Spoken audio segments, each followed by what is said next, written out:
माणिकपुर नगर में कायस्थ, ब्राह्मण और वैश्यपुत्र तीनों की गहरी मित्रता थी। वे अधिकतर साथ रहते थे, साथ ही भोजन करते थे और घंटों बैठकर बातें करते थे। तीनों का विवाह हो चुका था। ब्राह्मण और कायस्थ के लड़कों का गौना हो चुका था, लेकिन वैश्यपुत्र का गौना अभी नहीं हुआ था।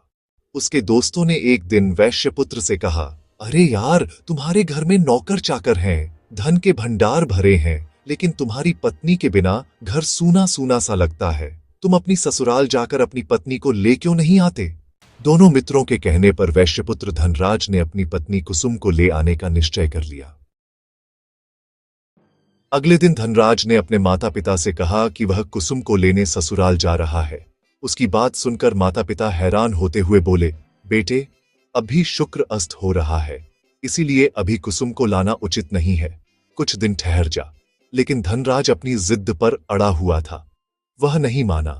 जब धनराज अपने ससुराल पहुंचा तो उसके सास और ससुर ने बड़े ही जोर शोर से उसका स्वागत किया। उसकी बहुत ही आवभगत की गई।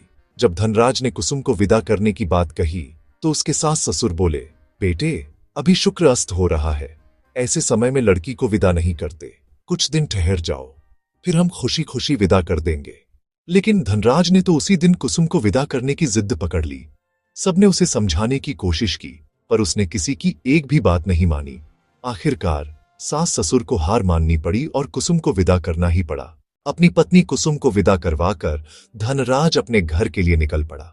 रथ में लौटते हुए अचानक बैलों को न जाने क्या हो गया कि वे तेजी से दौड़ने लगे। रास्ते में पड़े एक पत्थर से टकराने पर रथ का पहिया टूट गया। नीचे गिरने से कुसुम को चोट भी लग गई।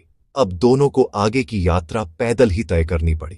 तो सुनसान रास्ते से गुजरते हुए डाकुओं ने उन्हें लूट लिया। उनका सारा धन, आभूषण और वस्त्र तक छीन लिए गए। किसी तरह मरते गिरते दोनों घर पहुंचे। घर में आराम करते हुए धनराज के बिस्तर पर एक सांप चढ़ गया और उसने धनराज को काट लिया। सेठ जी ने बड़े बड़े चिकित्सक बुलाकर सांप का विष नष्ट करने को कहा, लेकिन कोई चिकित्सक सफल नहीं हुआ। दूर दूर से सपेरे बुलाए गए, लेकिन कोई भी धनराज को नहीं बचा सका। धनराज की मृत्यु हो गई। तब पंडितों ने सेठ से कहा, सेठ जी, अपने बेटे ने शुक्र अस्त होने पर बहू को विदा करा लेने की भूल की है। यदि आप शुक्रवार की पूजा अर्चना करें और बेटे की बहू शुक्रवार का व्रत करे तथा सुनकर प्रसाद ग्रहण करे तो शुक्र देवता की अनुकंपा से धनराज पुनः जीवित हो सकता है। सेठ जी ने पंडितों की बात मानकर अपने मृत बेटे और बहू को वापस भेज दिया। कुसुम ने अपने घर पहुंचकर शुक्रवार का व्रत और पूजा पाठ किया। उसने अपने पति की गलती के लिए शुक्र देवता से क्षमा मांगी। तभी धनराज उठ बैठा। धनराज के जीवित हो जाने से घर में खुशियां भर गईं। उधर धनराज के माता पिता ने बेटे के जीवित होने का समाचार सुना तो शुक्रवार का व्रत किया और गरीबों को अन्न, वस्त्र और धन का दान दिया। शुक्र के उदय होने पर धनराज अपनी पत्नी कुसुम के साथ घर लौट आया। दोनों पति पत्नी शुक्रवार का विधिवत व्रत करते हुए शुक्र की पूजा करने लगे। उनके घर में धन धान्य की वर्षा होने लगी। उनके सभी कष्ट दूर होते चले गए। परिवार में सभी आनंद पूर्वक रहने लगे। ऐसी वीडियोस के लिए बने रहिए भक्ति विद अंशी के साथ। और अगर आपने अभी तक चैनल को सब्सक्राइब नहीं किया है तो जल्दी से सब्सक्राइब कर लीजिए।